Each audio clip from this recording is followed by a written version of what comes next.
this is Sharon Davis with the Home Baking Association, and I give you some tips on baking with your kids. Start with an apron that has an adjustable strap. Use spoons that have large handles and ditch the spoons with the sharp-edged metal surfaces. Use large-handled whisks that they can whisk the dry ingredients forever, and use a bowl that has a grip on the base. If you don't have a grip, go for a wet washcloth. Small bowls that let them add the leavener that you measured.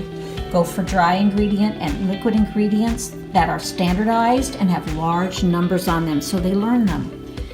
Get a scale like the pros use and they will love it. Use a scoop so their muffins turn out the same size. Use thermometers that let them learn that the product is done baking. And roll with the best with a dowel rod or a small tool that helps them roll. And come visit us at homebaking.org.